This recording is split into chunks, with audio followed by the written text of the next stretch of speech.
Switch to attack mode. You're at 229 Mark 4. What's up, MetaNerdz? This is part 2 of the complete story of the B-Wing. I split it up since the B6 prototype is very different from the B-Wing that we all know and love, and is only new canon coming from the Rebels TV show. So this video will cover everything from the development of the ASF-01 B-Wing up to production. A full stats breakdown and comparisons, while looking under the Durasteel to see where everything was and how it all worked, as well as its unique history, leaving a legacy that would outlive the New Republic, while also being one of the most difficult ships to master. In that previous video we looked at the development and use of the B6. The Verpine species that ran Slain and Corporal would work alongside Sabine and Quarry to take this wild prototype that shorted out its own hyperdrive and turn it into a fighter that could be mass produced. The most obvious change would be to drop that amazing composite laser. This was a move that was widely critiqued throughout the Alliance, at least by those who knew about it, as its destructive power was so incredible. As pound for pound, it was one of the most deadly starfighter creations. Even if it couldn't support a hyperdrive or even its own shields, I would have to agree with those who think that this should have been produced at least alongside the SF-01 B-Wing as a sort of variant. And it does beg the question why you couldn't at least just extract the weapon system. If the Phantom could carry it around, I think the power to take out an Arquitens in just a few seconds would be well worth it. But also, hyperdrives are one of the most expensive parts of a ship, and we saw that the Rebellion was adamant that this project could simply be too expensive for the Rebellion. Now legends has it that Admiral Akbar was the lead designer of this ship. In an effort to counter the increased attacks from rebels, the Empire initiated the Convoy Defense Plan. It was a better coordination of the movement of Imperial resources. Instead of having several individual shuttles or transport leaving at slightly different times, they would now all try to be in groups, and accompanied by starfighter escort. It was also called Project Shantipole in Legends, but would have Akbar contacting the Verpine, and working alongside them to get the specifications right for a ship that could act as a more powerful starfighter and bomber. Imperial spy networks picked up communications about this new rebel fighter, and when they learned some of the specs, they were so worried about its effectiveness that they dedicated a ton of intelligence resources to locating the shipyard and capturing the blueprints. This eventually led to a battle between Imperial fighters and the first prototypes, a battle in which this first rebel squadron, Dagger Squadron, was victorious. But in both timelines, it would be year 0 that the B-Wing would hit mass production. So back to canon, the Verpine really appreciated that Quarry chose to use Slain and Corporal parts to make his prototype, and so to thank him they let him name the shipyards the Shantipole facility. And as this was a Rebel Alliance fighter, and the first one to be produced here, it was called the Allied Shantipole Facility 01, or ASF-01 for short. And one of the main goals of this project was to replace the Y-Wing. By the time of the Battle of Yavin, they were already more than 2 decades old, with most being rescued right before they were turned into scrap. Each would cost the Alliance 220,000 credits, which was almost twice the cost of an X-Wing, and nearly 4 times the TIE Fighter. But what you got is a ton of high-tech and firepower. I want to start by pointing off something that's often ignored. The B-Wing had incredibly powerful electronic countermeasures, which would interfere with Imperial ships in a variety of ways that make it difficult to lock on and get missiles or torpedoes to actually strike the B-Wing. If it did get hit by stuff like laser cannons, then its Surplex ZR-41 shield generator would absorb it. It wasn't a Mon Calamari shield, it was made by the Verpine, but it's still reported to be one of the toughest of any Rebel starfighter. If we look at its cross-section, we can see that the deflector shield generator was located right in between the cockpit and the engine array, the 2 most important areas on a ship. We'll come back to the cockpit in a second, but we have the shield projectors and these NAND cells on each side. This whole area was the engine unit, containing the hyperdrive array here, and the 4 main thrust nozzles over here. This was powered by a single engine, but that would exit through each of the nozzles in varying amounts for thrust vectoring. While this area would house the cooling system intake, but also the retro thrust nozzles that were important for slowing down in space, adding to that whole thrust vectoring idea to give it better maneuvering. The spine of the B-Wing would contain a lot of the tech, like the long-range scanners located here, and the jamming system, followed by the navigation sensor, wing status sensors, and velocity sensors. While the rest of the sensor arrays and ECM countermeasures were right behind this nodule. As for weapons, the B-Wing was designed to be highly customizable. Each of these 4 weapon points could be easily swapped out for other laser cannons or explosive ordnances. This isn't confirmed, but I wouldn't be surprised if this was a bit of a Mandalorian influence. Of course, their people are known for incredibly diverse arsenals that were often unique to each Mando.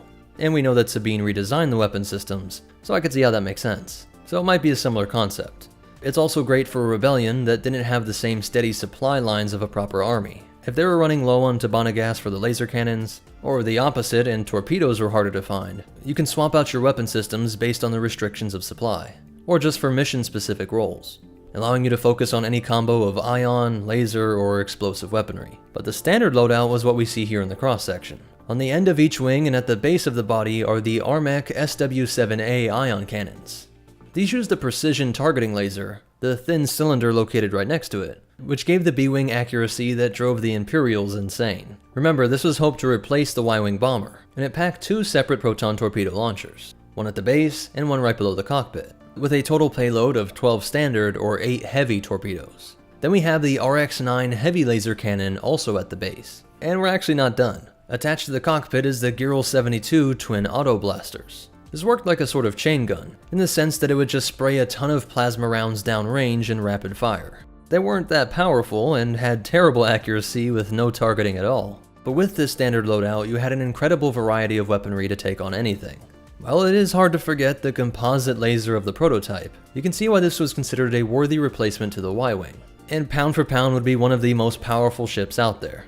As the Arquitens being melted through in a few beams was impressive, but a ship like this was more reliable. And with a barrage from those 3 ion cannons followed by 8 heavy torpedoes on board, this could easily bring down a cruiser-sized vessel.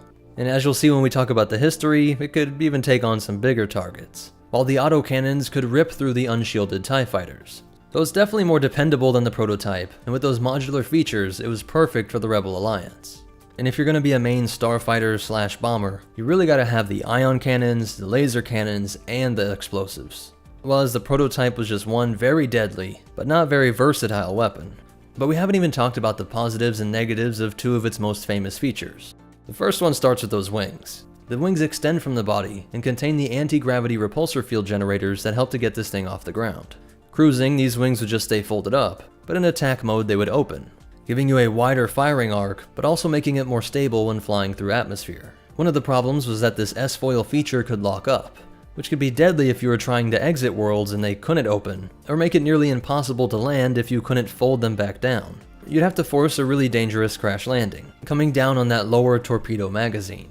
And then there were the complaints from many mechanics that said that even when it was properly parked in a hangar, it was too hard to service the areas underneath these folding wing sections. But to defend this ship from one critique, many believe that it took up too much room in the hangar, but if you look at the footprint of other ships, this isn't really true.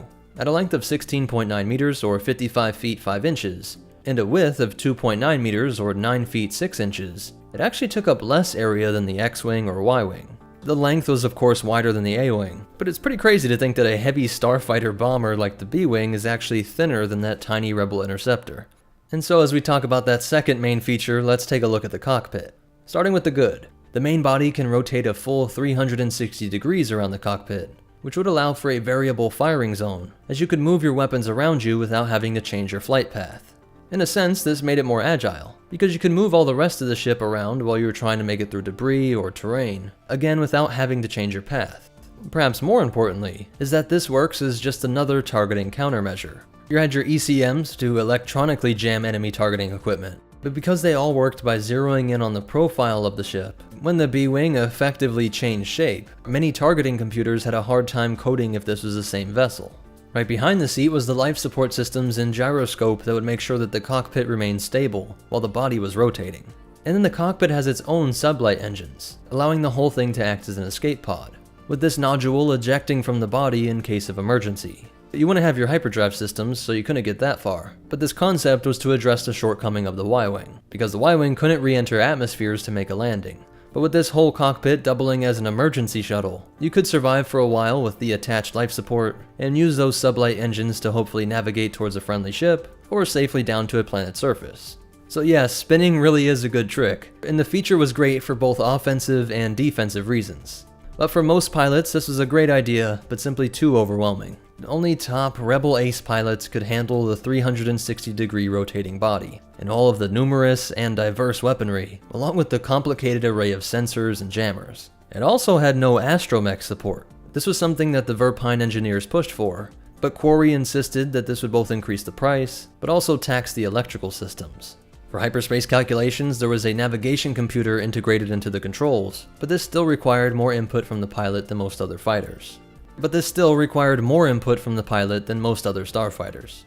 for the Rebellion though, there were enough excellent pilots to make several B-wing squadrons. With enough flights, they were able to master this odd beast, and got comfortable working in their own customizations. The most divisive feature was the R9X targeting laser system. Some loved it, and some hated it. What was so genius about this system was that it would fire a very low power bolt at the enemy. It wasn't even enough to damage the enemy vessel, but the computer would be able to use the data gained from these shots to create one of the tightest lock-ons of any starfighter. Using this method, the B-Wing had a 97% accuracy rating, with both its ion cannons and torpedoes.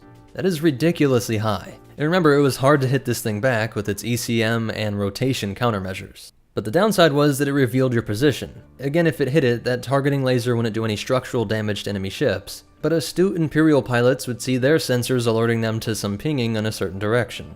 And so if they were fast ships like almost all TIE Fighter variants, they might have just scared it away with these low power shots. Many pilots preferred to just come in guns blazing with the incredible arsenal that it had, and actually remove the targeting laser entirely to put that energy toward other mounted weapons, often just being a simple medium laser cannon.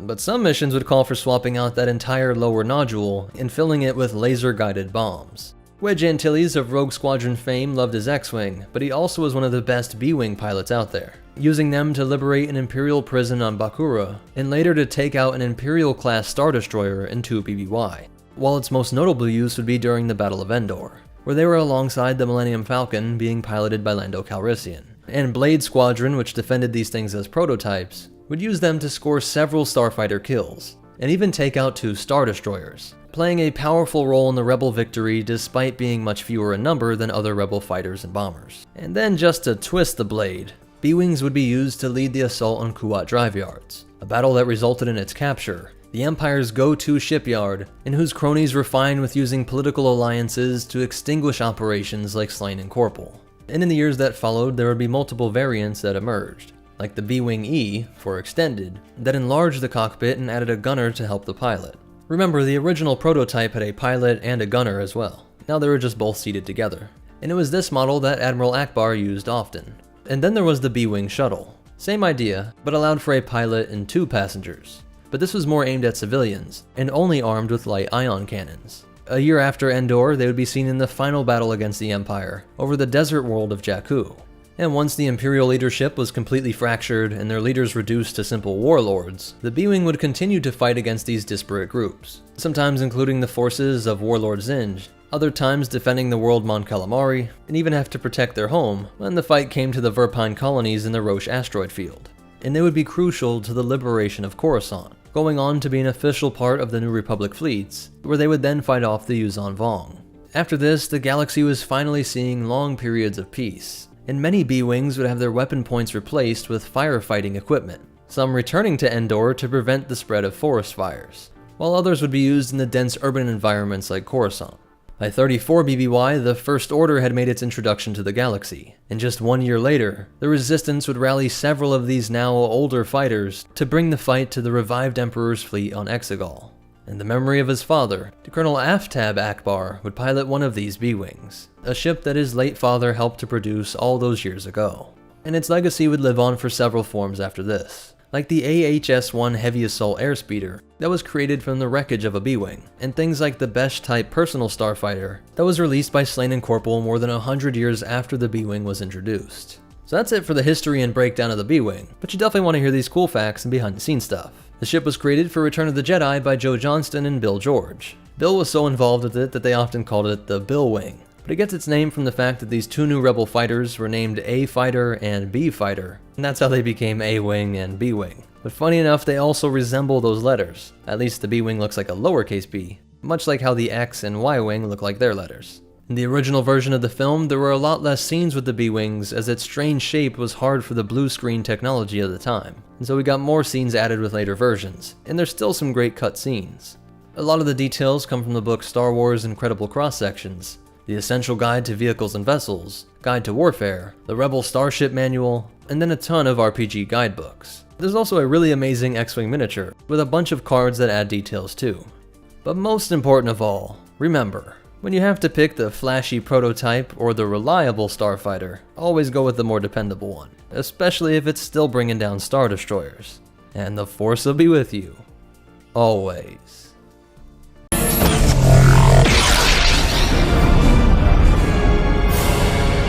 That's impossible.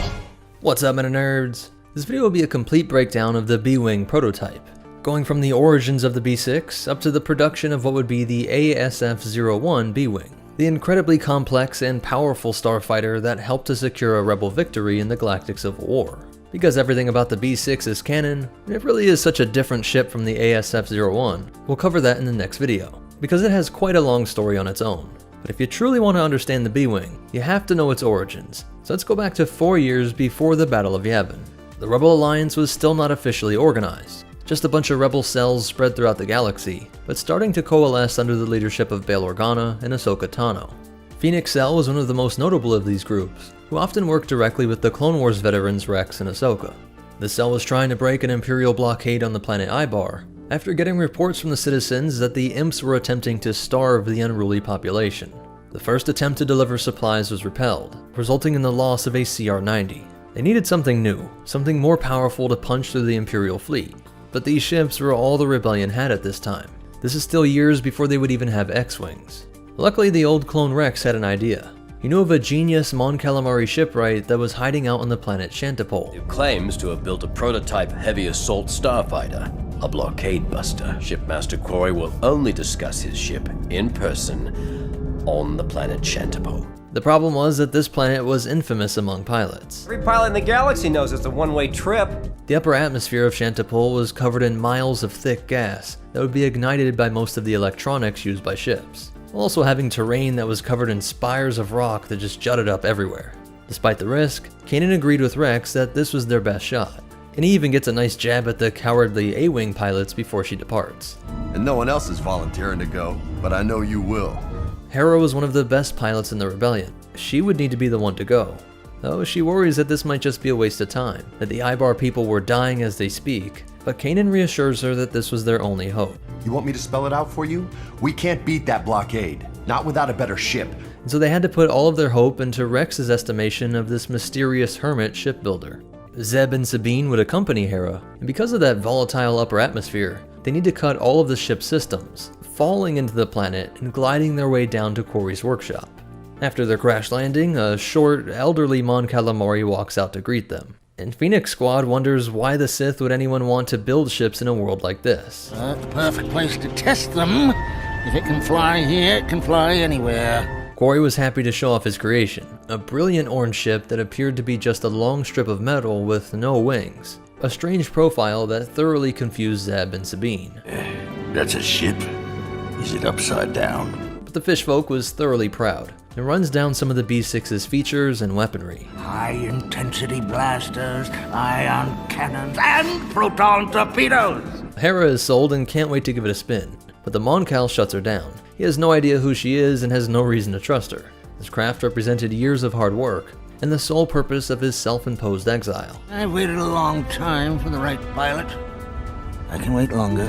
Defeated and feeling like this was a waste of time, she resigns to just repairing her shuttle, the Phantom. And Quarry can't help but get involved in the repairs as well. When he does, he realizes how resourceful she is, and how much she cared about the ship, the Rebellion, and the people on Ibar. The old fish decides that perhaps this was time to let his baby fly. To the Phoenix Squad's surprise, this would be the very first flight of the B6. Better to be down here, wishing I was up there, than up there, crashing back down here! Systems engaged, its repulsors bring it up off the landing pad. The feet retract just fine, but as it goes over the edge, the ion engines abruptly cut off. Zeb and Sabine watch mouth agape as they think they just saw Hera's unceremonious death. But just then the Bladewing races back into view, soaring through the sky with incredible speed. It's unknown how quick this prototype was. It was noted as being remarkably quick, but the later iteration would only have a top atmospheric speed of 950 kilometers per hour, which was slower than the X-Wing and much slower than a TIE fighter. The prototype's armament included 3 Armec SW5 ion cannons, 2 Grill SQD-1NK high-intensity blasters, and Red Snapper proton torpedoes. But this was pretty standard stuff, and Hera was getting disappointed. Perhaps the old army man Rex didn't know his starfighters. I was kinda hoping your ship packed more of a punch, Quarry. Did you pull the big lever on the right? This was the main event. The 4 corners of the craft engage a beam that focuses and intensifies into an incredibly destructive laser that melts through anything in its path. There are only 4 things in the galaxy that are known to use this composite beam technology. The beam turret on the LA-AT gunship, the main gun on the SPHA Walker, the Death Star, and this prototype. This weapon definitely impressed Hera, but she does note that its targeting systems could use some work, and this is where we start to see a really cool merger. The ASF-01 B-Wing that would be developed from this prototype was a combination of one of the best Mon Calamari ship engineers and an expert Mandalorian weapons systems engineer. Just what do you think you're doing? Never get between a Mandalorian and a weapons package. Sabine was one of the top engineers in the Empire before she defected, being responsible for the Duchess, an arc cannon weapon that could be affixed to the AT-DP, which was ingenious in targeting the alloys unique to the Mandalorian Beskar armor, shutting down their rebellion as her fellow Mandos were turned into dust. So Sabine's touch went into tweaking some of these weapon systems on a platform that was geniusly crafted by one of Mon Cala's best Finns. Because though he was a visionary, there were definitely some practical issues with this prototype. The energy drain from the multi-cannon firing system killed the hyperdrive. That has been a problem.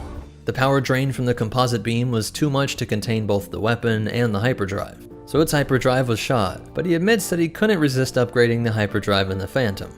Beautiful, crazy Mon Calamari? Phoenix Squad would use the Phantom to work as a sort of transport, with the B6 attached to the underside as it was transported through hyperspace. Meanwhile, Kanan tells Hera that they have to continue with their assault on the blockade, as the Ibar people were able to contact them and were reporting massive starvation.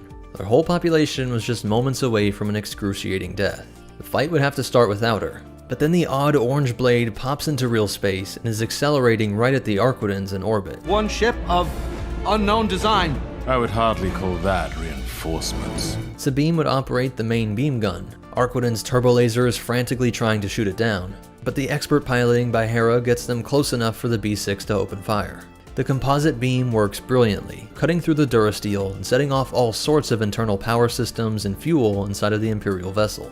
Agent Kallus watches from his bridge in horror, as this weapon gives the rebels a lane to push down to the mountainous regions of Ibar, where the supplies are delivered by the Ghost. On its very first mission, the B6 was so powerful that all Kallus could do was utter the word impossible, and Quarry is happy to see his creation was in such good hands. The rebels would make their jump through hyperspace, and Phoenix leader Jun Sato gives even more good news. It seems Senator Organa has found a shipwork sympathetic to our cause, and willing to manufacture more of these B-Wings in secret. Under my supervision, of course. This mission also earns Hera a promotion. She's now Phoenix leader and becomes Captain Hera. So this ship had one of the most impressive introductions to the galaxy of any vessel in history, but it would take a lot of work to turn it into the B-Wing we all know and love. The sympathetic shipworks Organa had been in contact with were Slain and Corporal. The company was run by the sentient insectoid species known as the Verpine, and as a general rule, the further your species was from looking human, the worse the Empire treated you. They had been the creators of the Republic's Praxis turbospeeder, and most notably the V-19 Torrent starfighter. And although these bugs helped fight off the CIS in the Clone Wars, they ended up like so many other companies that watched as the Empire slowly took over control of all of the means of production, and then shifted almost all of their work to Kuat drive yards and Sinar fleet systems. Bail Organa was able to get them to stick out their insectoid necks for the rebellion, pointing out to them that this prototype used a lot of Slain and Corporal parts, and that by using their facility to mass-produce the B-Wings, they could overthrow these human-centered tyrants, along with the promise of lucrative future New Republic contracts. Quarry would go with them to work on Project Shantipole, and Sabine visited the shipyards as well. An interesting note is that the Verpine species were incredibly rare, only found in their colonies on a remote asteroid field, and we have quotes from Sabine describing the species in her sketchbook, while the Rebel Manual mentions that she worked with Quarry to redesign the weapons package. This Mandalorian advanced weapons engineer actively took a role in its redesign, but also with input from Rebel leadership, who pointed out that a power and fuel guzzling fighter was not ideal for a small rebellion, a rebellion that was always suffering from limited resources, with the manual mentioning that if the prototype was mass-produced as it was, it would, quote, present technical as well as financial challenges. So let's call it here so that this video can be the complete story of the B6 prototype, and the rest of the story of the B-Wing, how it became the most powerful yet insanely complicated starship and bomber of the era, and a full breakdown of its stats and cross-section will all be in the next video. There's a ton of cool details on it from both canon and legends, so it's going to be around 15 minutes on its own. Subscribe if you don't want to miss it, and leave a like and comment about this video if you want to help it in the YouTube algorithm. But most important of all, remember, The tricky thing about ruling an empire is that any remote, cloudy planet may contain a fish building a weapon that could topple you. And the Force will be with you. Always. When Darth Vader was about to kill Master Koth, he told the Zabrak that he could sense the Jedi was full of fear and anger. And Koth's response was, quote, "Perhaps it's the Zabrak in me." And thousands of years earlier, Revan was told that the Zabrak will, quote, "keep hacking at a fallen foe even after death, mutilating the corpse out of pure bloodlust." What's up, MetaNerds? This video will cover the Zabraks. Everything from their biology, culture, history, and how you get the Iridonian and Dathomirian Zabrak, and look at members that change galactic history, covering all of the lore from both legends and canon. So let's learn more about the violent history of this wild species. Located at coordinates J7 on the galactic map, within the Mid-Rim, it was a centrally located world, sitting on the lucrative Coruscant-Dantooine hyperlane. The conditions here were horrible. Pools of acid and even whole acid seas, with the land being rocky with harsh winds, but the deep canyons contained land that was hospitable to give rise to various life forms. But the Zabrak did not evolve naturally. They were created by the Rakata of the Infinite Empire. More specifically, their genome was crafted by the Mother Machine. I am a Shah, the Mother Machine. My children are as numerous as the Rakata once were. I called them Twi'lek, Zabrak, Eshka. An AI that was responsible for answering the question, why are the Rakata losing their connection to the Force? This was a race that grew great power from the dark side of the Force, but over the millennia of the Infinite Empire, this ability was leaving them.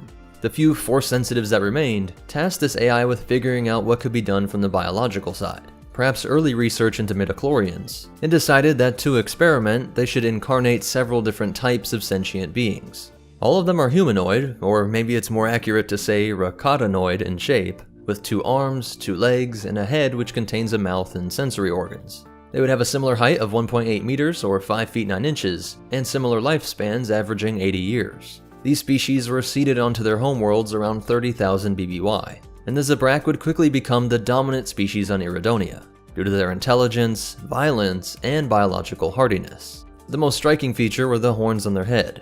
These shrunk in size over the tens of thousands of years, but at the time that they were planted on Iridonia, they would have been much larger. At a time that biologists believed these would have been used for both offense and defense, these were likely used for combat for social dominance and for securing mates, since the male horns still do grow to be much longer than the females, as the males would engage in fights to the death in order to propagate their genes. And they're still seen on the modern Zabrak, and really start growing significantly once they hit puberty around 12 years old.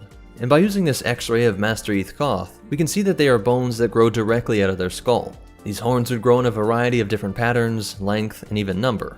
As for diet, they were all carnivorous, so no Naboo wheatgrass for these folks, and they also possess 2 hearts, providing more rapid and thorough oxygenation of the blood when vigorously engaged, either running away from threats or when locked in a fight.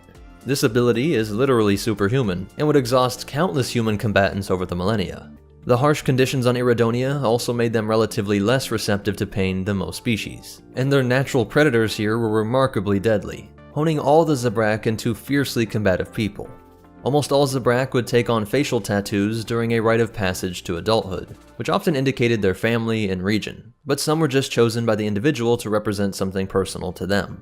As you might expect, their early civilizations were extremely aggressive, and though they would become more peaceful as their technology and culture became more advanced, this past left a permanent mark on their temperament, as many species regarded most Zabraks to be arrogant at best and murderous at worst, but no one ever called them dumb brutes. Their people had already traveled outside of their solar system tens of thousands of years before the Battle of Yavin, taking less than 5,000 years to go from being spawned by the Rakata to having their own little colonial empire in 5 different solar systems. It was at this point that the Duros discovered them, and likely where the species was introduced to the hyperdrive, the miracle tech that opened them up to the rest of the galaxy.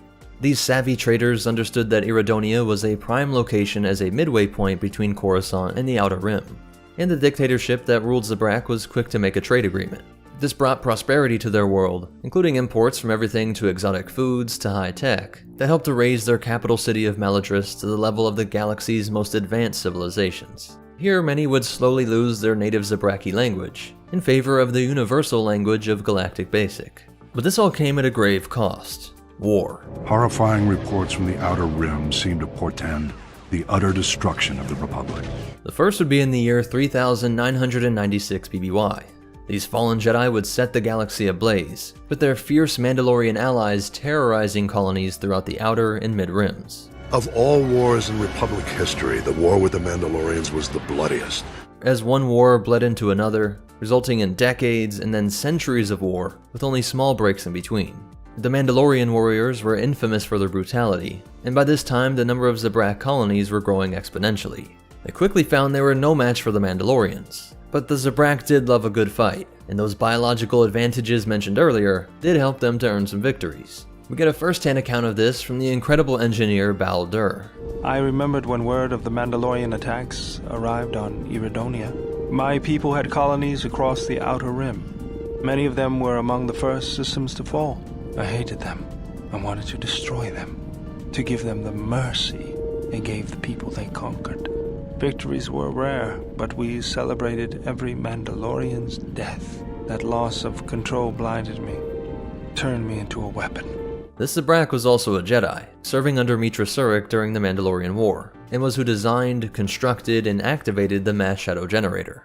This war would also see the invasion of Iridonia, where the Mandalorians actually captured the entire planet. Though it should be noted that some Zabrak chose to join their clans. The Mandos always willing to take in any beings that wished to live through conquest, and who lived by the Mandalorian codes of honor. But for most Zabrak, because the Republic was the one fighting off the Mandos and who eventually liberated Iridonia, millions of them rushed to enlist with the Republic Armed Forces. After his creation, the Mass Shadow Generator destroyed Malachor V and ended the Mandalorian Wars, Bal Dur would go on with Mitra Surik to find lost Jedi Masters and help to rebuild the Jedi Order. And this era also saw Jedi Master Kal Sindarach, who held the rank of Battle Master during the Great Galactic War of 3681. His Padawan would become one of the most important and powerful Jedi in the history of the Order, Satil Shan. Both witnessed firsthand the return of the Sith Empire. The Dark Order that was once thought vanquished had returned, and blitzkrieged Korriban. In this opening battle of another decade of war, Durach would be killed in saber combat with Lord Vindican and Malgus, a move that did help ensure that Shan could escape. So it's obvious that the Rakatan experiment to see if they could engineer some deeply force-sensitive creatures seems to have worked. And though their appearance may have been scary to some other species, and their pugnacious and arrogant attitudes may have made you think that they would be on the bad guy's side, we see these Iridonian Zabraks were mostly light-side-wielding Jedi, or warriors fighting for the Republic. But the years that followed would see an increase in mercenaries, and darker influences on Dathomir. The combination of Iridonian trade wealth, colonial interests to protect, and their fighting spirit gave a natural rise to Zabrak mercenaries. In a previous age, their hated enemy was the Mandalorian, and with those people's devastating defeat and losing any sole leadership, the Mando clans were increasingly making their way as bounty hunters as well. These once war enemies were now often engaged in skirmishes for credits. And over the centuries, these two peoples became synonymous with the deadly profession. This age also saw a sort of homecoming for the Elomin. One of the Zabrak ancient colonies had remained relatively remote, forgotten by the galactic community, and in isolation gave rise to a new species that descended from the Zabrak, known as the Elomin. The horned head is similar, but everything from the bone structure of the skull to the internal organs were different. And though now reconnected with the galaxy at large, the Elomin never ventured into much more than mining on-world. But the colony on Dathomir would give rise to Zabrak that would change the course of galactic history. There are certain locations in the galaxy that have a natural charge of either dark side or light side energy. Dathomir was a world imbued with the dark energies that the Night Sisters drew on for their magics. This green energy being called Magical Ichor, Spirit Ichor, or the Waters of Life. By around 600 BBY, the rogue Jedi Knight Mother Ayla was learning to use her powers in the Force to channel this Ichor, dominating some of the other human colonists on this world. She created an all-female sect of Dathomirian witches, which over time split up into several clans. These clans would kidnap males to breed with, but at one point a group of pirates came to Dathomir with hopes of offloading some captured Zabrak colonists. There was a lot of speculation that humans were also genetic creations of some ancient aliens, and evidence that supports this is the fact that they can breed with both Twi'leks and Zabraks. Perhaps they were all created by the Rakata. When the witches saw the vitality and hardiness of the Zabrak males, the Night Sisters were quick to take them as mates. Using their proficiency in dark magics, there was no way for the captives to revolt, and they set up slave camps for the males to dwell in, where the females would only visit for purposes of intimidation or the ritual called selection. In this trial by combat, the Zabrak would be forced to fight to the death with his own friends and even immediate family members. These human witches bred with Zabraks giving rise to a new species called Dathomirians, as there was no native original species here. So these interbred beings were genetically distinct, and the expression of these Zabrak features differed in the males and females. The females still looked mostly human, with pale white skin and some hair, but didn't have any horns. The males would retain their horns, but their skin color would now range from red, orange, and yellow. So from this point on, the next generation of Night Sisters were no longer human, but Dathomirian, also called Dathomirian Zabraks. And although that term usually has the connotation that you're referring to the males, technically Ventress and Talzin are both listed as Dathomirian Zabraks. Females that were born of these unions were raised as witches, and the males were just thrown back into the slave camp. But interestingly, the women would take on some of the Zabrak culture in the form of their tattoos. While the males had natural striping that was accented by the tattoos, many females chose to add some forms of tattoos as well. And so think about just how long this tradition stretches back, starting with the ancient tribal Zabrak of Iridonia, and still seen not only in the colonists, but now adopted by these captors. When Mother Talzin rose to lead the Night Sisters, she returned to some of their old Zabrak mercenary roots, hiring out some of the sisters and their maleling servant warriors in order to protect some wealthy patrons. And again, we see that as soon as they open themselves up to the galaxy at large, the Sith are not far behind. Darth Sidious would be attracted to the immense dark side powers of Mother Talzin, convincing her that they should become allies, and that together they could rule the galaxy. But once he detected the young Maul, he kidnapped the boy and disappeared. This little red child was the biological son of Mother Talzin. I know it gets confusing because everybody calls each other brother or sister, and they all call her mother, but the canon lore is clear on this. So Maul's father would have passed an immense physical trial to mate with the mother of the clan, and of course he would have some of her immense dark side power and the magics imbued as well. All things Sidious would hone into a killing machine.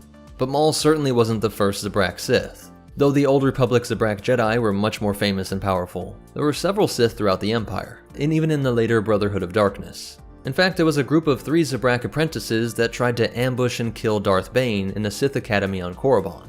Events like this made him realize that the weakness of the Sith was that several lesser Sith could team up and kill a greater Lord of the Dark Side. If only one being could be the complete master of darkness, the embodiment of it, and train a soul apprentice to one day replace him. If that apprentice could kill this incredibly powerful master on their own, they would be worthy of the mantle of the dark side, a practice that would come to be known as the Rule of Two, getting away from the situation of 3 lesser Zabrak apprentices ambushing someone out of fear and jealousy. But Maul would become one of the defining characters of the final decades of the Republic. Thinking back to their ancient and intense hatred for the Mandalorians, it is poetic that Maul would manipulate his way to the throne of Mandalore, and drag their homeworld into a war that they would never recover from.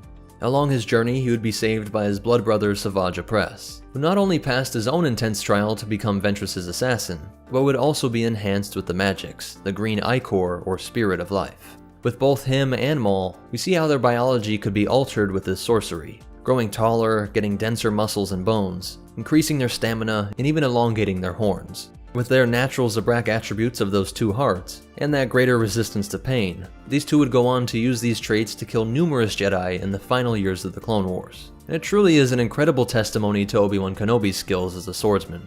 This era also saw the bounty hunter Sugi. She was born on Iridonia, and was seen as a moral merc, sometimes not going out of her way to help people, but also never causing any problems or threatening innocents. She would take in her niece, Jazamari, who would become a bounty hunter during the time of the Galactic Civil War, and eventually become a valuable asset to the New Republic. Though the Dathomirian Zabrak force wielders of this era stole the show, there were of course the high-ranking Iridonian Jedi like Eth Koth and Agen Kolar. We saw how Grievous would use his natural biological resistance to pain to be able to torture the Master even longer.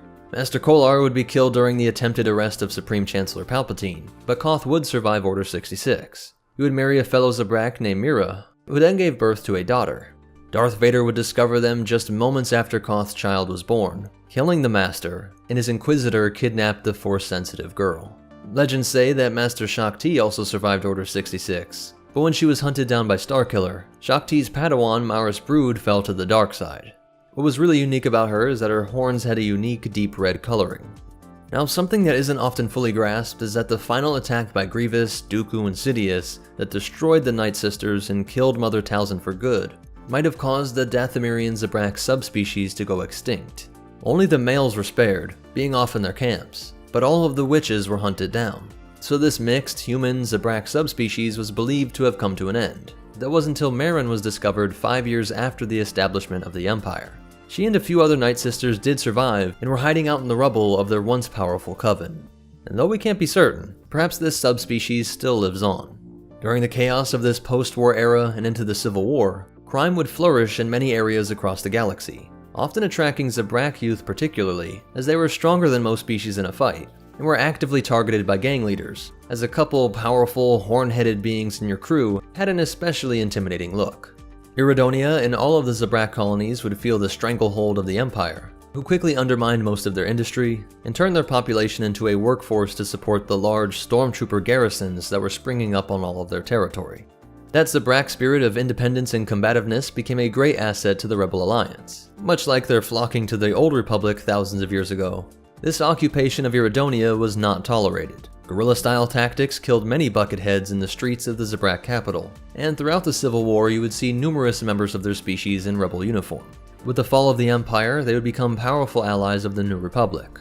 And then over 100 years later, we get one last Zabrak that I want to mention, named Wolf Zazin. He was a Jedi Master during the Sith Imperial War and Second Imperial Civil War, fighting it out against Darth Krayt's Galactic Empire. And so that's it for their biology and history, but you definitely want to hear these cool facts and behind-the-scenes stuff. In the Clone Wars, there's this confusing conversation. Under the impression that Darth Maul's homeworld was Iridonia. Dathomir is the planet where Maul was raised. Iridonia is where the rest of the males of the species dwell. The lore and canon and legends both say that they simply farmed the men, keeping them in their slave camps and breeding with them. What is said here seems to imply that the males were seen as actively being moved from Iridonia. You can make sense of this by simply stating that they were unsure of how it really worked. The Night Sisters were one of the most secretive organizations in the galaxy, or that this did happen sometimes to sort of freshen up the ranks of men to pick from. This episode would make it the first time Iridonia was mentioned in canon, but it was first introduced in the novel Episode 1, Journal Darth Maul, released in the year 2000. And I wanted to point out that the early contact with the Duros traders is from a role-playing adventure game. It has several endings, some of which result in minor political tensions between these people, but one has a small-scale war erupting on Iridonia, which would make it the first interplanetary war that the Zabrak ever engaged in, predating the Great Sith War and the Mando issues. The Witches of Dathomir go back to 1994 with the novel The Courtship of Princess Leia, though what's really interesting is that in 1985, the TV movie Ewoks: The Battle for Endor had the sorceress Charl. She was retconned into being a Night Sister, and because this takes place long after the mating with the male Zabrak slaves, it might be right to consider her a Dathomirian Zabrak. This would make it so that from a certain point of view, the subspecies actually predates the official introduction of the Zabrak in the form of Eth Koth in The Phantom Menace, which was released in 2001. So that's it for the Zabrak species. If you liked it, please hit the like button and comment your thoughts on this species or what videos you'd like to see next. All of that really helps the YouTube algorithm. Be sure to subscribe if you want to see more, and be sure to check out the description. But most important of all, remember, if you ever have credits to burn, hire Zabrak and Mandalorian bounty hunters and give them opposing jobs. Then just sit back and enjoy the carnage, and the Force will be with you, always. That's the most magnificent thing I've ever seen, Uri.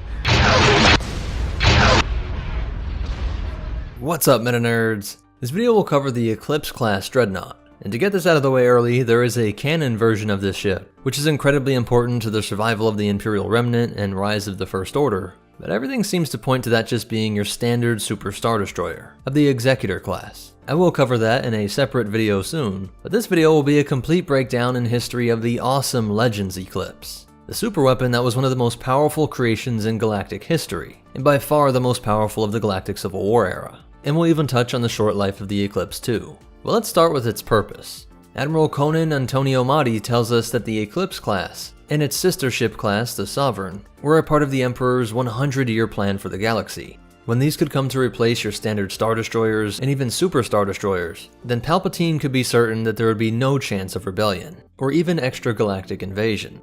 So these would act as one step below the Death Star, being more mobile and practical for ship-to-ship warfare, while being able to destroy a city in an instant, or even the entire planet if wanted. Like all of the Star Destroyers, this behemoth would be constructed at the orbital shipyards of Kuat Drive Yards, officially starting construction in the same year as the Battle of Yavin.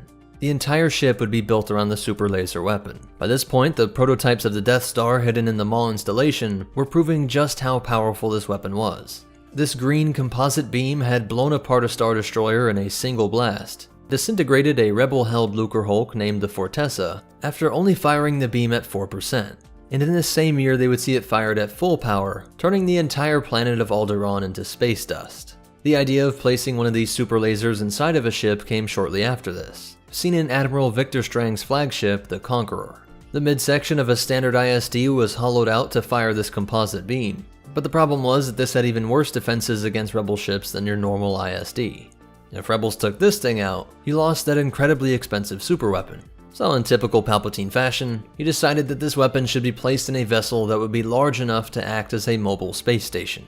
I do wonder if Thrawn would have accepted this as a happy medium, as he thought concentrating all of the resources in a single Death Star was foolish. I'm sure he still would have seen this as overkill, but at least making several eclipses would have been a better way to spend your time in credits, as these could still crack the mantle of planets and leave them in ruins. Not blown to dust, but everything from the seismic to atmospheric activity would turn the world hellish, resulting in the death of nearly every living being on world. So it wouldn't erase it from the map, but I think the psychological effect would be similar, if not worse, as the rebellious worlds would then act as smoldering warning signs to anyone who might have been flirting with the idea of treason.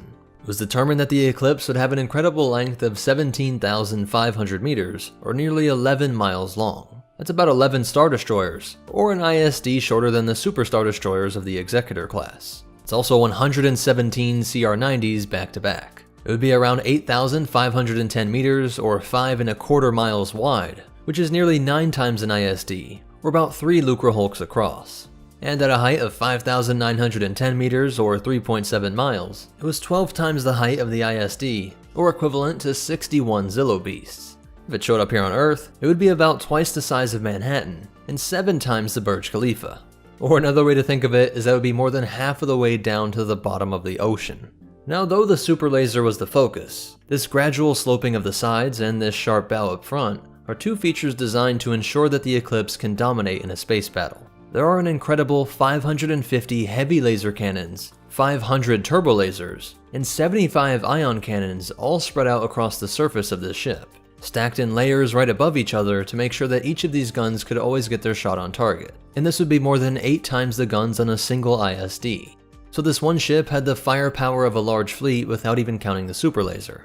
A funny way to think of it is that you had that big Imperial fleet over Endor along with the Death Star, and so the Eclipse by itself is like a mini version of all that packed into one single ship. But wait, there's more. It had 100 tractor beams, 10 times the ISD that could bully around Rebel corvettes, and it had 10 gravity well projectors. These rounded parts not being the bulging reactors like we see on other Star Destroyers, they're actually these that we see on the Interdictor. So keeping with that fleet comparison, it would be like if you added to your fleet 2.5 Interdictor class destroyers, which had the ability to both rip ships out of hyperspace, or prevent the enemy from making the jump into the safety of the Blue Void. The bridge would be located in your typical Star Destroyer spot, but would have its own unique shape. It contained the comm tower, the communications array, and the main sensor array, a suite of technology that would have been more advanced than most space stations or busy trading ports, as the sheer number of ships that would launch from the Eclipse was incredible, and its intended role as a single ship that could shut down whole Rebel fleets and even planets meant it had to account for thousands of variables concerning both enemy and civilian craft. This area also contained a large, specialized team of deflector shield operators, as it's the only ship I've seen that actually identifies a separate deflector shield command.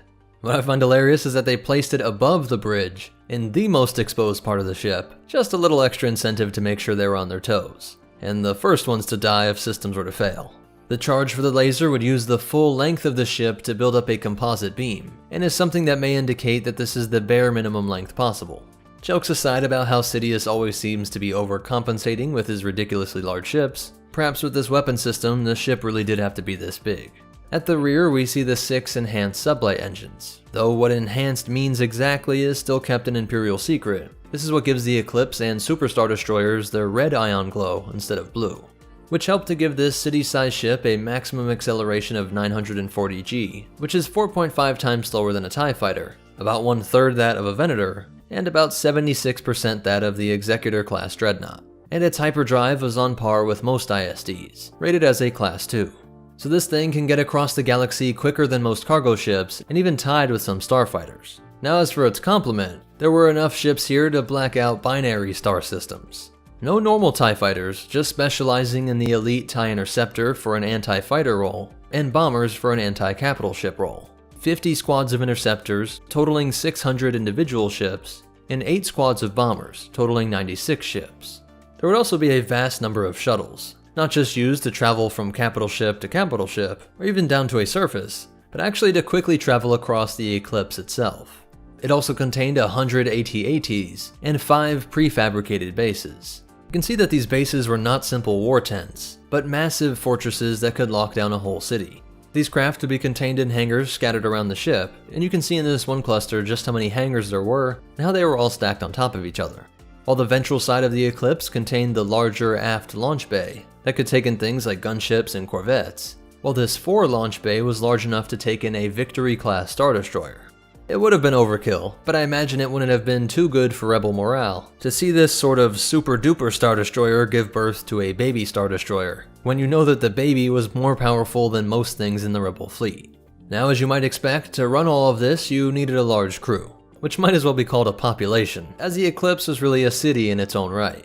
Some reports have the minimum crew as low as 88,500, but fully operational, it would need 708,470 crew members, of which 4,175 were just operating the weapon systems. They would be accompanied by 150,000 troops, and a Royal Guard Legion, a Comp Force Assault Battalion, which was a unique combo of special forces but also bordering religious zealots, and their intense love of the Emperor and the New Order. They were known to be Palpatine's eyes and ears everywhere they went, keeping officers and admirals in check.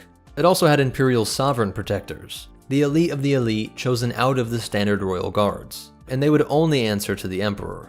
To feed all these people, it had storage of 600,000 tons of material, which is the weight equivalent to 750,000 dewbacks, and it was said that there was enough consumables on board to last them all 10 years. Just to give some comparisons for that, the population of the Eclipse gets close to that of the entirety of San Francisco, and around 4 times the total population of Tatooine. It's equivalent to 143 Nimitz-class carriers, and more than the total active duty of both the US Army and US Navy combined. While the cargo would be roughly equivalent to 24 large container ships. It should also be noted that the entire ship was covered in this reinforced black durasteel and quadranium alloy. This of course helped with incoming attacks, but could also be used as a weapon of its own with that bow. It was purpose-made to smash into enemy capital ships and space stations. Think of how ridiculous it would be if you were in your secret rebel base in some remote part of the galaxy, and had the sun eclipsed by this thing as it emerged from hyperspace, and just plowed through your facility without firing a shot. We also have to mention how it could break through planetary shields in a single burst. Though its one-shot sniping of enemy capital ships is impressive, it's the planetary shield breaking that really impressed admirals. Because the orbital bombardments from Star Destroyers work, but they just take a lot longer, giving the enemy time to escape through secret passages, prepare for defense, or call in reinforcements. Or in extreme cases, you have what happened to Thrawn, where rebels had set up a series of shields that could absorb the blast long enough for the other shields to regenerate. This layer creating something that effectively could not be taken out by anything that the ISDs had. So it could shoot your capital ship down, it could blast through your planetary shield and destroy your entire city, or it can just plow through your ships and space stations. So the Eclipse really did have it all covered. Its construction started in 0 BBY, and Palpatine would visit the construction site of the Eclipse often. Located over Kuat Drive Yards and with a powerful Imperial fleet on constant guard, this was one of the safest locations in the galaxy. Thus, the Emperor would use one of its rooms as an important meeting location and place vaults full of valuable information. It might seem odd to set up in an unfinished ship that is still currently under construction, but we actually saw the same thing with Darth Vader, who was living in the Executor and even training his apprentice Starkiller, all inside of his Super Star Destroyer while it was being built. At the same time, the Eclipse 2 was also being built over the core world of Biss, while the Tarkin superweapon was also being completed. That started out as another prototype Eclipse, but was converted into this platform that still hosts this similarly powerful super laser. One of the most powerful criminals of the Galactic Civil War era was Tiber Zahn, and he had an intricate network of spies that alerted him to this monstrosity being built over Kuat. He kept an eye on it for 4 years, but that planetary defense fleet over the Empire's primary shipyard never showed any signs of weakness. It wasn't until the Emperor's death during the Battle of Endor that some Imperial forces were finally being pulled from Kuat. Without missing a beat, Zahn led an attack to try and raid the Eclipse, drawn by the rumors of the secret vaults of the Emperor himself. As he arrived, he was met with a well-known smuggler turned rebel general. What is your purpose in this sector? We heard of the Alliance's glorious victory at Endor, and have come to join. The rebellion wanted to use the confusion over the death of the Imperial head of state to launch a quick capture of the Imperial shipwright world, and they were willing to take the help of Zahn and his consortium forces. Together they were able to create an opening for the crime boss to board the still unfinished Eclipse. Though much of the hull was still not completed, the super laser was fully operational, showing that the Imperial engineers had created a deadly masterpiece. Its green laser was not only taking out Star Destroyers in a single shot, but it had remarkable accuracy, the targeting system at the bow of the ship allowing it to strike anything within a wide circular arc, hitting ships that are off to its sides, and pinpointing single craft out of a cluster. An Executor-class dreadnought, the Annihilator, would show up, only to be one-shotted as well. In a previous attack on Coruscant, Zahn was able to secure the passkey from the Imperial archives, and with it, he finally had access to these mythical vaults. There is more wealth in these hidden vaults than even I can imagine. He may have been tempted by the power, but Zahn knew that the credits were all in information, and that there was no way he could make off with this ship. I've no need to keep the half-constructed Eclipse, and it presents a target even the rebels couldn't miss. But you should never underestimate rebel incompetence. The Imps would be able to secure the ship and retain control of Kuat until 8.5 ABY. But more than 4 years after the Battle of Endor, this ship was still not completed, meaning that it took longer than the Death Star project.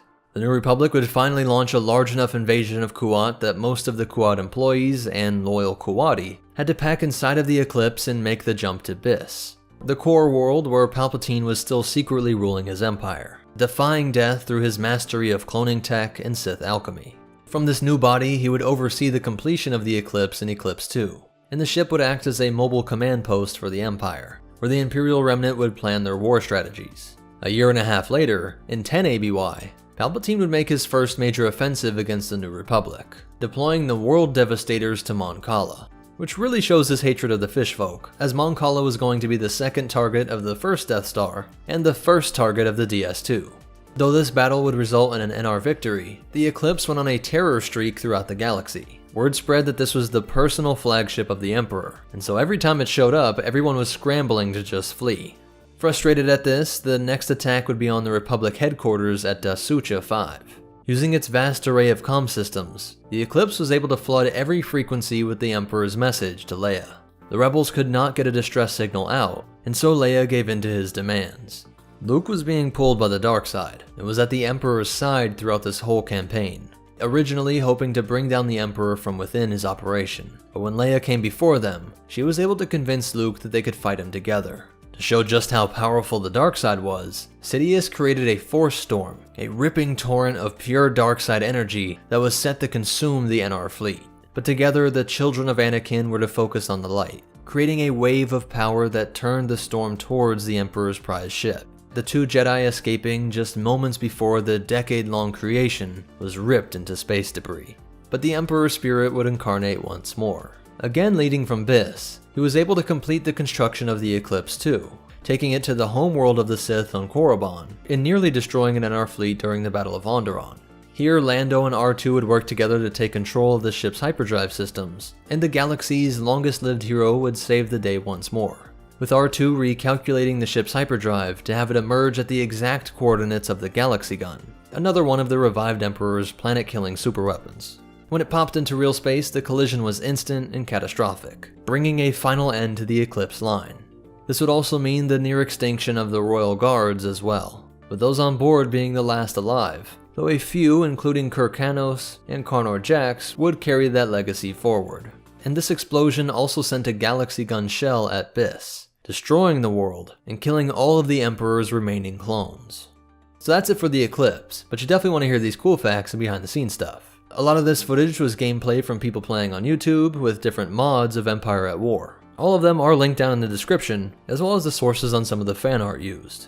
It was originally introduced in Empire at War Forces of Corruption, and I just wanted to point out how absurd it looks on the minimap.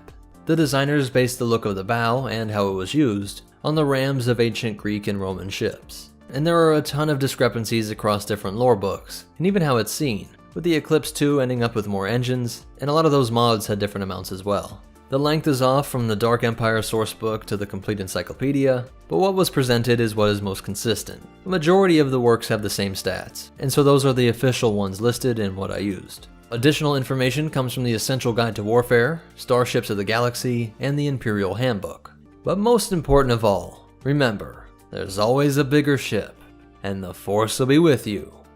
Always.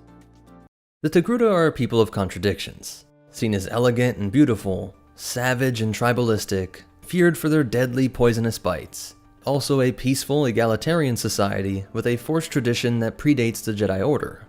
While thinking Grandma should be left in the woods to be eaten by an Ackle if she can't run anymore. What's up, MetaNerds? This video will cover the Togruta. Everything from breaking down their planet, seeing how it influenced their biology, and how their society came to form and change over the years, giving the galaxy some of the most interesting characters of all time. So let's get started by looking at their homeworld of Shili. Located at grid coordinates L8 on the galactic map, in the expansion region, this is a planet with an oxygen-mixed atmosphere, temperate climate, and standard gravity. The terrain was also very similar to Earth, with large seas, plains, savannas, rainforests, and tall mountain ranges. Interestingly, Coruscant census workers have never made a count of the total population of Shili, but we should expect that it would at least be in the millions if they had colonies like Kyros that had 50,000 Togruta. The Togruta are said to have evolved from a common ancestor with a very similar looking but more primitive species. The tall grass that can be found all over this world was called Teru, and it had different shades of red and white stripes, resulting in a lot of species from predators to prey both having these stripes and coloring. Most Togruta fell between a height of 1.5 to 1.9 meters, or 4 feet 11 inches to 6 feet 2, making them similar to most humans and about twice the height of an Ewok. And though most had colors in the red to orange range with that white coloring, there was an incredible amount of variation. Skin color could be white, yellow, green, blue, or purple, with eye colors that were just as varied, including solid black eyes. Their average lifespan was 94 years, which is longer than humans but doesn't come close to species like Wookiees that could get well into the hundreds. But perhaps their most striking physical feature are those things on their heads. Upon first seeing them, some think that they are just ornamental headdresses, but they are actually a part of their biology. They're called montrails, and are similar to the head tails or lekus of the Twi'lek species. But despite this similarity, Coruscant biologists say that there is no reason to believe that these two species are linked, not descended from another like with the Aqualish and Harch, or the Duros and Neimoidians. These montrails were not simply fleshy appendages, but served a crucial function in their survival. They're hollow from the side of the head up, often described as the horns, and the inside is just a series of chambers that allow it to work like a massive echolocation organ, that when fully formed would give them the ability to detect prey movements within 25 meters, or 82 feet. And these montrails are present at the time of birth, eventually growing into these two horn-like protrusions above the head, and one shorter and thicker one on the back of the head. These would continue to grow throughout their lives, but really take off after adolescence. What may be the most important takeaway from studying these species is that they are proof that culture can affect your connection to the Force, as on the whole, Togruta on average have slightly less midichlorians, yet have a much higher per capita number of Force sensitives. This is thought to be due to the fact that their culture for tens, if not hundreds of thousands of years, was one focused on the interconnectedness of all things. From birth, they were taught to always be conscious of the feelings of others, even the animals that they hunted, trying to secure as quick and painless a death as possible, actively trying to be mindful of all the things that bound all life together. And in the case of their hunter-gatherer lifestyle, that meant understanding and accepting the circle of life. And this mindset seems to have brought their species closer to the Force, closer to being in tune with the thing that binds everything in the galaxy. It's an energy field created by all living things. It surrounds us and penetrates us. It binds the galaxy together. Now that being said, they're not a bunch of blue milk sipping monks. The Togruta, as well as the Thespasian species, scared a lot of other beings with how they eat. Their large incisors would go right for the spinal cord of small rodents like the Thymiers, killing them instantly, but the Togruta would also eat the rodent while it was still spasming. These death throes were perceived by outsiders as the Thymiers reacting to a deadly poison, injected via the Togruta's snake-like fangs.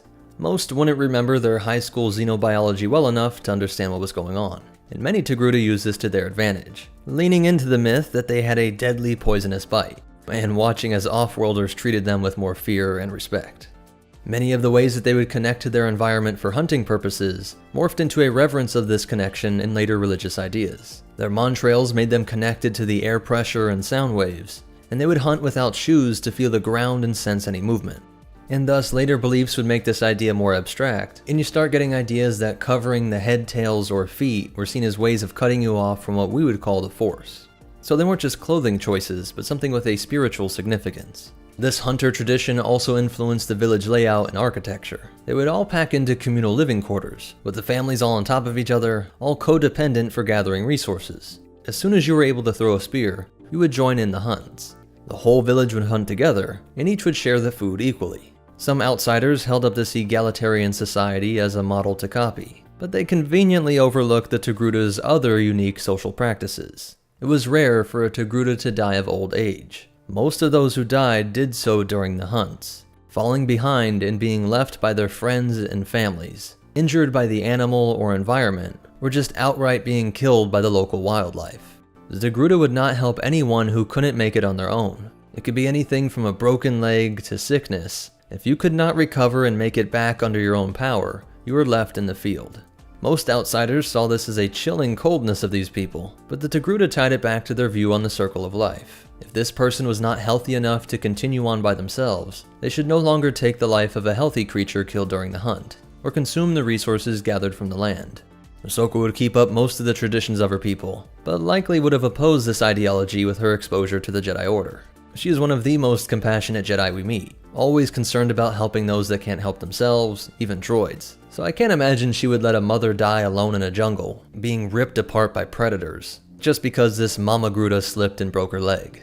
But because they saw this weakness as something to let die off quickly, they were also proud to display their vitality. Togruta were often seen wearing the pelts or bone jewelry made from their prey, being both a sign of adulthood, and then later one of the only sorts of status symbols in their society. Togruta would be most impressed by the teeth of the Akal, a large meat-eater on Shili that was one of the only beasts to pose a serious threat to the hunters. An orange-furred, four-legged predator that stalked the grasslands and jungles, like an enormous lion or tiger. Though almost everything was done communally, to wear the Akal teeth you had to kill it by yourself. These teeth would be combined with native metals, stones, and pearls. And then to hold them in place they actually used a sort of glue, applied right to the face and at the start of the Montrail. Proof of how much this meant to the Togruta was that both Ahsoka and Shaak Ti retained them even in the Jedi Order. Despite whatever critiques other Jedi might have that it glorifies violence or was too indulgent of their personal ego, neither of these Jedi gave them up. Instead, they incorporated them into their Jedi outfits. While human Padawans are easily recognized by a single braid as sported by Obi-Wan Kenobi and Anakin Skywalker, with these rigid Montrails, Togruta had a difficult time showing their dedication to the Jedi Order. That's where the Silka beads come in. Those are the beads slung over Ahsoka's head, but like we see with Shaak Ti, they would be retained as they rose through the ranks. It makes it so the ornaments on their head are a nice merging of the Togruta culture and Jedi tradition. Now because they were so connected to their families, in a way the whole village was a closely knit extended family, there were almost none that left their world, at least not voluntarily. The only thing that really drew them away was the Jedi Order. Their planet was discovered by the Republic around 25,000 BBY, but the draw of a galactic economy, the pleasures and adventures that came with it, seemed to have been generally ignored by the Togruta. But there were Togruta Jedi since the earliest days of the Order. And over those thousands of years there are a lot of notable individuals. Rana Tey was one of the most frightening beings in Jedi history, being a part of the Watch Circle within the Jedi Covenant around 3900 BBY. Her deep connection to the Force had always given her intense nightmares since childhood, and she and other members of the Circle were having visions that one of their Padawans would become a powerful Sith Lord. To stop this, the Masters all agreed to execute their students during the knighting ceremony. All but one, the Padawan that would be framed for it. And there were some other Jedi during this era, like Byrne, Bella Kilwix, Ashara Zavros, Dinah Roth, Pala Maslin, Raylon Nis, and Skohani Wren, while there were a few involved in the Republic government and military as well, like diplomat Korotama, and Republic military officials like Dejan. There were strategic service majors called the Bliss, Meldo, and Yodish, as well as Captain Yelto and Dr. Sonoda. This era even saw some Togruta pirates like Ali, and even a crime boss named Bozwed. Believe it or not, there was even a Togruta that joined the Mandalorian war effort, with Garen Borm becoming a field marshal. Though the Mandos were not a strong Force-worshipping culture, in fact they would despise the sorcery. In almost all other ways, these closely knit survival of the fittest warriors were surprisingly similar to the Togruta. And then there was Darth Yoon, a Sith Lord during the Third Galactic War of the Old Republic era as well. Like I said, these individuals were rare. They really never got involved in the galaxy at large. We don't see tons of other colonies or them in great numbers anywhere else. Should also be pointed out that after contact from the galaxy-spanning, high-tech, spacefaring civilization of the Republic, it doesn't appear like the Togruta ever got involved in high-tech industry. Nothing like what we see with the Mon Calamari, who were just in their local star system when they were discovered, but Togruta have some of the best tech in the galaxy, even eventually overthrowing Kuat Drive Yards as the largest shipwright. It seems like the only Togruta that would be involved in high-tech were those that left Shili. The only colony they ever had was on the planet Kiros. And even though their buildings are not primitive, this is still not a colony focused on industry. The artisan colony of the planet Kiros created a society without weapons. Instead of war, they pursued art and beauty. We know that it had a population of over 50,000, so still plenty of Togruta to feel their strong social connections. And interestingly, they were all pacifists, having no weapons at all. And so perhaps their reason for leaving Shili was to live in a society that took some of their ideas further, thinking that they could keep the communal peace towards each other without the whole abandoning the weak part. And maybe they even stopped killing animals for their own survival. That's just speculation, but the colony has a lot of greenery, but no animals. Though they could have easily had them imported, I just wouldn't be surprised if they gave up the hunt as well, living in this peace and love artisan commune. Before the Clone Wars, there was Ellen Law, who was killed in 67 BBY by Darth Plagueis right after he carried out the Sith tradition of killing his master. But you do still see the traces of her people's tradition, even as a transporter, with some clues making it seem more like she was a smuggler, as she was working for the Hutts at the time she was killed. But nonetheless, she was still adamant that everyone on her crew was equal. In fact, Plagueis got upset at the result of a group vote decision, which led to the death of her crew and her decapitation. And there was even a Togruta Chancellor of the Republic, Karami's Kaj, who was in office around 40 BBY, and who took care to aid Master Qui-Gon Jinn. During the Clone Wars era, there was of course Shaak Ti and Ahsoka, and even the youngling Ashla. Confusingly, Ahsoka would take the name Ashla when she went into hiding after Order 66. She took it from the ancient name of the light side in earlier Jedi traditions, but it would have been funny if this is how her cover was blown. Some Inquisitor thinking that the youngling had survived. But we also got to note that each of these Jedi suffered deep depression at being separated from their people, which is somewhat true for all Jedi, who at least sometimes wondered about their family. But Shaak Ti gives us more detail on why this was particularly hard for the Togruta, saying their tight communal upbringing, even if discovered when just a few years old, was something incredibly jarring to be ripped out of. Being around other Togruta had become something that their biology depended on, kind of like how solitary confinement drives humans insane. There's hints in the lore that it must be something like pheromones or certain kind of brain chemicals that are released when engaging with members of their species, developed over eons of evolution to reinforce the advantageous aspects of their communal living environment. So being ripped away from this sent Shaak Ti into dangerously deep depression. And though we don't have accounts of this from Ahsoka, just imagine how tough it must have been for her to come to accept the Jedi, and then have to leave this replacement family too. Feeling like she couldn't fit in with the Togruta or the Jedi, and then truly alone after Order 66, where she sometimes would go for months alone, making her home in starships or in remote caves. And just a couple other Togruta I want to mention. This era also had Karshoda, who was part of Prego's circus. If she looks, she has a very strange montrails. Perhaps that's what got her in the circus in the first place. Maybe they're hinting at something like she was in a freak show. And then there was the governor of Kiros, Rashti. In the Imperial era, there was a Togruta professor named Shreya Ordas, and a Togruta bounty hunter, Kaveri Ra. So that's it for the Togruta, their biology, history, and famous members. The only behind-the-scenes stuff is a funny observation. During the Old Republic era, Imperial Grand Moff Kilran had to forcibly put down a Togruta uprising. And thousands of years later, the man who would come to be known as Grand Moff Tarkin absolutely hated Ahsoka Tano, despising the fact that he was outranked by a child, and going so far as to ask for the death penalty during her trial. If you have any requests for future species videos, be sure to comment them down below. But most important of all, remember, just because they aren't poisonous, doesn't mean you should pick a fight with a Togruta and end up fighting the entire village. And the Force will be with you, always. You can always count on the Fishfolk engineers. What's up, MetaNerds? This video is going to be a complete breakdown of the obscure but incredible MC-40A light cruiser. We'll cover all of its stats, do some comparisons, and learn its history. So let's dive in. It was manufactured by Mon Calamari Shipyards, the same creator of all the Mon Cala ships with the MC title, but also things like the Viscount and starfighters like the Amphisub.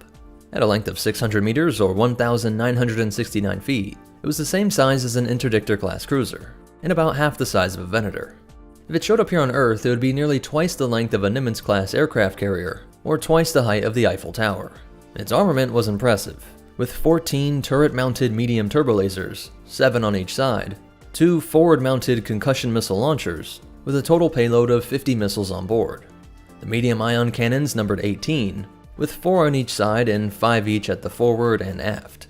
And finally 6 heavy tractor beam projectors, 2 on each side, and then 1 forward and 1 in the aft. This is a great combination of weaponry, and I really like how it's specialized for their naval tactics, not just purely offense. It has more ion cannons than turbolasers, and went with the heavy tractor beam projectors. Both decisions are incredibly rare on any capital ship, and show that the captain would likely open up with volleys of ion cannon, disabling the enemy ship's engines and shields, use those heavy tractor beams to push around or lock in place Imperial ships that might be more than twice its size, all while blasting away with the turbolasers until the enemy was finally in position to be completely destroyed by those concussion missiles. Its portside hangar also had room for a squadron of starfighters, which usually meant 12 units, and as we can see, it would often employ Y-wings. This too is a great pairing, releasing those bombers after your ion cannons took out the enemy shields. All this makes for a really nasty surprise for any Imperial that might overlook this simple seeming craft. And we can't ignore its speed. In hyperspace, it was faster than an Imperial Star Destroyer, with a Class 1 hyperdrive and backup Class 15. That means a ship like this could be across the galaxy with the speed of top starfighters. And its megalight speed, or how fast it travels through space, was faster than the MC-80, but still slower than most Imperial craft. To compensate for this, they had those beautiful Mon Calamari-made shield generators, which are able to absorb incredible amounts of turbolaser fire, something that would screw up the tactics and timing relied on by Imperial captains, giving this relatively obscure ship an element of surprise, as its focus on those tractor beams, ions, and missiles, with this effectively larger HP, allowed it to really cause some havoc in Imperial fleets. It did take an enormous crew of 3,770, but this doesn't include a battalion of 650 soldiers. It also had consumables on board to last all of these people 2 years, and would only cost 15.5 million credits. That's about 1/10 the cost of an ISD, and about 1/7 the MC-80. So really a lot of bang for your buck. Or calamari flan, whatever you're paying with. As for its history, these ships would escape Mon Cala after the Imperial invasion, being a part of what is called the Mon Calamari Exodus fleet. Shipyards would be set up in space, and we see the Rebellion took full advantage of all of this ship's features. The MC-40A would often act as the anchor of smaller rebel attacks on larger Imperial fleets. Its shield allowed it to act like a blockade buster in some locations, and there are specific reports of how it would use those tractor beams to lock an enemy in place and then maneuver towards their aft, away from all those powerful forward-facing guns, and lay those rockets into the area just forward of the engine arrays on Star Destroyers, the area containing the main reactor, among many other crucial ship functions. It also served with Rebel Special Operations groups, its beefy shields absorbing and drawing the most Imperial fire, while the hangar could be outfitted with different craft to best serve the mission purpose. Basically, you would move your enemy into a better spot with the tractors, throw the whole enemy crew into chaos as the ion charges made all their systems go haywire, perfect for setting them up for infiltration and extraction by Rebel Spec Ops. This combo wasn't restricted to just ship-to-ship missions, but all those traits were used by Rebels to attack space stations and even planetary targets, with those ion cannons being able to knock out some city-sized shield generators. While its Class 1 hyperdrive meant that at a moment's notice it could quickly respond to new Rebel intelligence reports, things like the transport of some VIP or window to attack, and then be on the other side of the galaxy with the same speed as a starfighter through hyperspace. But it was also used to protect the Rebellion's crucial assets and VIPs. If somehow the MC-40A was the recipient of an ambush by Imperial Spec Ops, this shield, tractor, ion combo worked to break away from the combat and make some distance, maybe use the ion bolts to knock out the Imp's hold on you, and safely make your way through hyperspace to fight another day.